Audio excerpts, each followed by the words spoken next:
aiming at feeding upwards of 100 million people in a single year. Incredible. I hope you're as excited as I am to spend time with a man Accenture named as one of the top 50 business intellectuals in the world, Harvard Business Press called one of the top 100 business gurus, Supreme Court Justice Byron White called one of the world's outstanding humanitarians, and Oprah Winfrey said is simply superhuman. Tony Robbins. Tony, thank you so much for being on the show. That was quite an introduction. I felt bad for you. I believe our lives are controlled by one force, decisions. I certainly believe in force greater than myself, call it God if you will, grace, whatever you want to call it, the universe. But I also believe it gives us choices. Yeah. And the decisions we make control us much more than the conditions we meet. It's not the conditions, it's your decisions. Decisions of what to believe, decisions of what to do, decisions of what to give. I say to people, think about, look back 10 years ago, 5 years ago, 15 years ago, and think of a decision you made that if you would have made a different decision, you'd have a totally different life today. Better or worse, I don't know, but totally different. Right. In your case, if you'd stayed doing what you're doing, you'd have a lot of money and still been miserable, right? And probably your great lady over here would be feeling miserable because she loves you so much and she'd be feeling your misery, wanting to figure out what to do. But you made that decision. Right. The most important decision you can make above any on the face of the earth is deciding that no matter what happens in your life, no matter what happens, you're going to live in a beautiful state. And what the hell does that mean?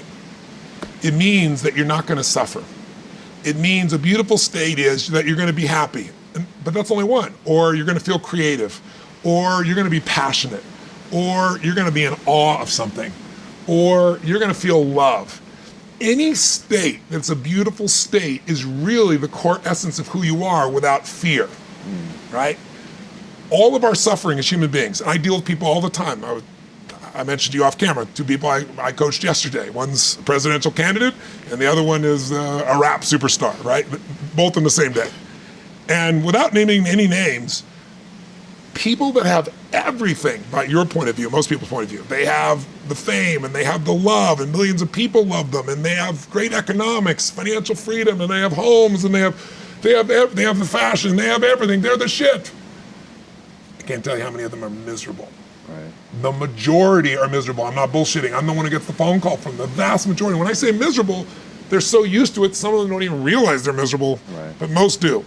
They get in a place where it's like, how do I keep this up? How do I keep outdoing myself? How do I built these 32 companies, how to keep all 32 going and make them all grow every single year. And that's not how life is, right? Right. And then they worry about what will people think, what will they do? So the decision to say, I am not gonna suffer, that if suffering arises, pain's one thing, suffering's another. Suffering is when you're like, I'll give you an example. A friend of mine is a very famous Indian industrialist and billionaire guy. And he just recently took a sport in India that's been around 2,000 years that almost every village child plays, and he turned it into a professional sport. No one had ever made a professional sport 2 years ago. He invested, I don't know, I'm making the number up, $20 million in it. In 2 years, the sport is so successful in India that 500 million people watched the finals. That's amazing. 2 months ago. 500 million people, right? So 500 million, that's how it is in India. And people are saying this is gonna be as big as, for them cricket is the ultimate thing, right? Big as cricket. So his team valuation, I'm making the number up, I think it's gone to like $500 million in 2 years from, $25 million. And his team is number 2 in the whole world, right? Wow. He's got these great players. So I'm with him, and he gets a phone call.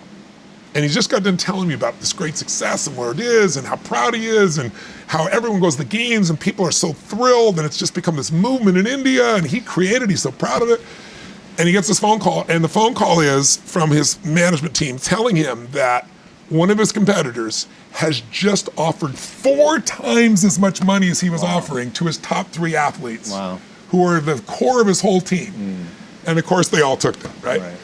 And he was so angry. He was like, I can't even believe this.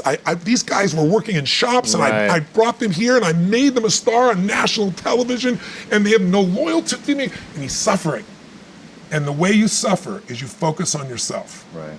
Suffering comes when we obsess about ourselves, what we're getting or not getting, what we should have done, what others should have done for us. It's the me game. Right. You, my dear friend, and I say this with no blowing smoke, Your primary core is a giver, which is why you're prospering. You're not the me. You're like, how do I give more, do more, share more, create more? How do we do a better job for our clients? How do we do a better job for our internal customers who work with us, our partners? Your entire life is that. That's why you're prospering. And you're not feeling suffering. But when you do suffer, and I promise you do, you correct me if I'm wrong, it'll because you're worrying about something in the future.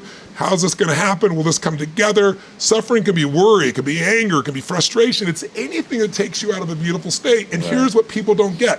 You can end suffering by stop focusing on yourself and focus on something you want to serve greater than yourself. Your children, your wife, your mission, your life. You can get out of it in an instant because the nature of the human mind is to constantly compare things.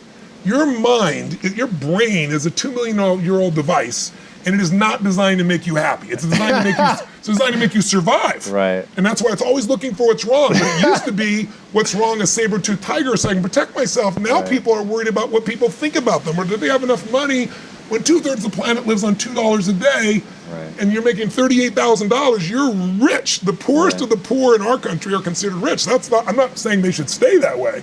Right. But you can only build on success. And so my view is, if you're watching, if you're listening to this, my goal would have you consider something. Life is short. We don't know how short it's going to be. But if you only had a week to live, I bet you wouldn't allow yourself to suffer over a little crap that makes you crazy normally. I think you would probably spend time with those you love. You would do what you love. You'd take awe in a sunset.